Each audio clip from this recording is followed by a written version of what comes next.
Callaghan, ton hic, ton ok ce soir. Merde, comment ils m'ont supprimé vite comme ça? Il s'adresse à qui? Quand tu veux déjà me balancer, mon Tchaïntou. Mais il a fait des gestes, c'est toi qui n'as pas vu. Hein. Il t'a montré de loin. Hein. De toutes les façons, c'est pas un problème. Quand c'est démarré, c'est démarré. Tu es prêt ou tu n'es pas prêt? Hey, maman, même quand je dors, c'est ma main qui m'a dit, dès qu'on me dit que hey, je suis déjà un soldat. Ah oui, toujours prêt. Quand je viens, les X sont déjà classés comme ça. C'est classé. Ça. Il y en a. Alors. Voilà. Bon, mesdames, messieurs, je profite de cette occasion d'oreille crue. Voilà, pour vous parler du hic de ce soir. C'est ceux qui ont la maladie d'occupation.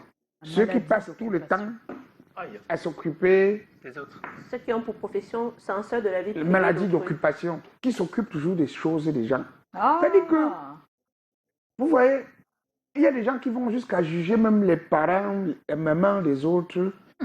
Mais on se demande qu'est-ce que vous cherchez dans leur vie.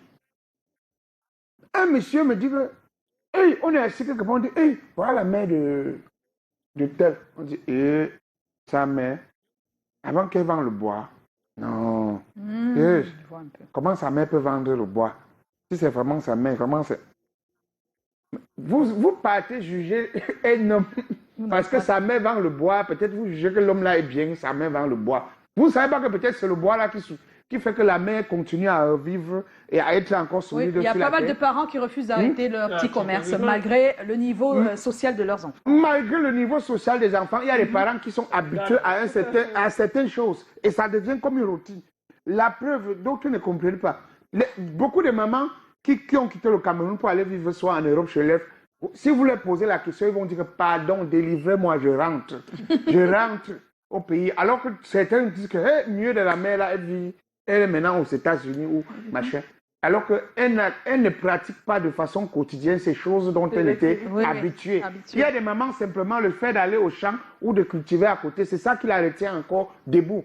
Mais si vous voulez passer au jugement, dites que non, comme son fils, c'est tel, comment elle fait encore ça? Vous voulez que le fils la prenne et la mette où? À la maison, on enferme ou bien qu'elle commence à dire que non, tel repas, je ne mange pas, je ne fais plus rien. Si elle ne fait plus d'activité, elle va alors mourir avant le temps. C'est vrai. Parce qu'elle est déjà habituée à ça. Donc parfois, vous allez voir la maman de certaines personnes, même le papa, ils font leur activité normalement. L'enfant ne manque de rien, mais il dit bon, c'est comme une routine. Pour que le père était déjà habitué, la mère était déjà habituée. Laissez ce que vous pensez que non, comme c'est le père de tel ou c'est la mère de tel, ils ne pouvaient plus faire ce genre d'activité. Ah ouais. Vous vous trompez bien. Hein. Vous vous trompez.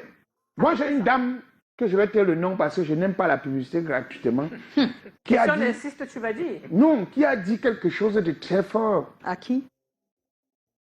Chez moi. Ah, d'accord. Elle m'a dit, Callaghan, les larmes ont coulé. J'ai beaucoup voulu mettre ma mère à un autre standing. Parce que ma mère a tellement souffert que... Mais je n'ai pas compris ça tôt. Que je ne devais pas l'enlever subitement comme ça dans les choses auxquelles elle était habituée. Subitement, j'ai construit une grosse maison. J'ai offert à maman. Maman a changé de niveau de vie rapidement aussitôt. Et ça l'a encore amené vite aussi. Est-ce que c'est vraiment ça qui l'a amené? Parce que... Non, elle a dit pourquoi. Elle a dit ça parce que elle a estimé que c'était une autre chose. Son environnement, la haine, la jalousie et tout. Ah, elle voulait dire que ça a exposé, elle a exposé sa maman. Voilà, elle a exposé. Elle a l'impression de l'avoir exposée alors qu'elle lui apportait juste un peu de bonheur. Elle voulait sincèrement lui apporter un grand réconfort. Elle dit, mais à cause de ça, elle pense jusqu'aujourd'hui que c'est à cause de ça, maman est vite partie. Parce que la jalousie des voisines, des tout ça, c'est comment on n'a pas pu dire que mais une maman qui sort de zéro subitement, boum, comme ça. Vous voyez un peu. Elle a voulu tout faire parce qu'elle a tous ses moyens, mais vous voyez que maman n'a même pas duré. Mais on ne peut pas laisser sa mère ainsi. C'est ça. On ne peut jamais laisser sa mère ainsi. Quand on peut, on le fait au maximum et on essaie de protéger aussi au maximum. Le dernier mot revient à Dieu. Donc, ne jugez plus les parents des gens en fonction du niveau social de leur enfant. Très bien, Callaghan.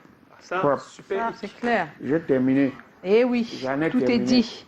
Eh bien, merci, Callaghan. D'accord, maman. Si tu me dis merci, moi, je vous dis aussi merci. Merci.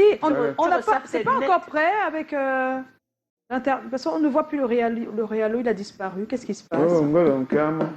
D'accord, donc on va passer au sujet. On va passer au sujet. Voilà, on va passer au sujet de ce soir. Si vous apprenez que votre ami vous cache une partie importante de sa vie, quelle sera votre réaction? C'est le thème de ce soir. Pas mal de personnes ont certainement répondu sur la toile. Nous allons donner notre avis ici, mais Chlorel va d'abord nous retrouver. Chlorel, on t'attend.